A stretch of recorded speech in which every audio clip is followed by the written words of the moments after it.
Let's talk about what's going on in Yemen. The United Nations says it has the worst humanitarian crisis on the planet. And in a world with all sorts of problems, that is saying something. Yemen went from being the heart of ancient Arabia to one of the poorest countries in the Middle East. And for the last 5 years, it's been torn apart by war. Local groups on the ground are fighting each other, while a Saudi-led coalition bombs from above. And caught in the fighting are millions of Yemenis desperately struggling to survive. So how did things get so bad, and is there a way out?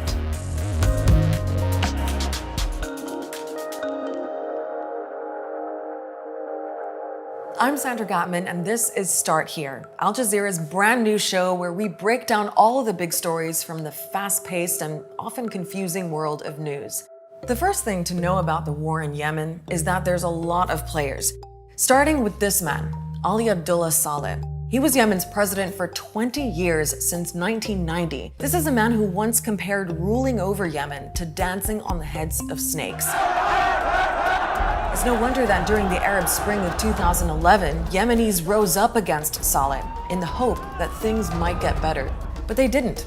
And this is where the next big player comes in, Saudi Arabia. Saudi Arabia is the most influential member of a club of countries known as the Gulf Cooperation Council. And it was the GCC that oversaw negotiations to finally force Saleh out. The GCC's deal helped install a new government in Yemen and put Vice President Abdrabbu Mansur Hadi in charge. Yemen continued to suffer under President Hadi after the revolution. The initiatives that had come out of the revolution were brokered by Gulf powers who simply appeared to return the same old elites to power. So by 2014, some of Yemen's factions began to lose patience. One of them was the Houthis, another major player in this war. Now, the Houthis are a Shia Muslim minority from northern Yemen. They say they've been marginalized and often rebelled against the government. And during the Arab Spring, they were very involved in the uprisings against Saleh. But here's the twist. The Houthis and Saleh were both sidelined by the GCC's plans for Yemen's new government. So the former enemies joined forces. The Houthis, together with some of Saleh's allies still in the army, took over Yemen's capital Sana'a in 2014. Hadi fled to Saudi Arabia, and then the Saudis, along with several other countries, formed a coalition to return their man Hadi to power. And Saudi Arabia expressed three main war aims. It wanted to restore the government of President Hadi. It wanted to protect its own southern border and to prevent Yemen from fragmenting. And it wanted to contain the perceived growing influence of Iran in the region. We'll come back to Iran in a second, but first we have to talk about the Saudi-led intervention. It was a campaign of relentless airstrikes. More than 19,000 attacks in the last 4 years, according to the latest reports. Saudi-led forces say they've been targeting the enemy, but rights groups accuse the coalition of bombing dozens of hospitals and schools, killing thousands of Yemeni civilians.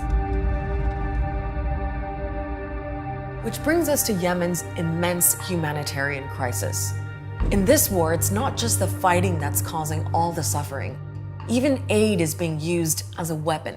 In 2015, the Saudi-led coalition created a land, sea, and air barrier around Yemen, making it almost impossible for supplies to get in or out. The Houthis are also blamed for blocking, destroying, or taking aid, and Yemenis desperately need it. Today's only meal is a plate of plain boiled rice between the family. Cholera cases are spreading fast. Doctors are facing a severe shortage of drugs. In a country of 29 million people, the UN says 24 million depend on some kind of humanitarian help. That's nearly the entire population of Australia. More than 11 million children in need of humanitarian aid, nearly every single Yemeni child. This is rapidly becoming the world's worst humanitarian disaster. Now let's get back to the war, because fighting is still going on, but the dynamics have changed.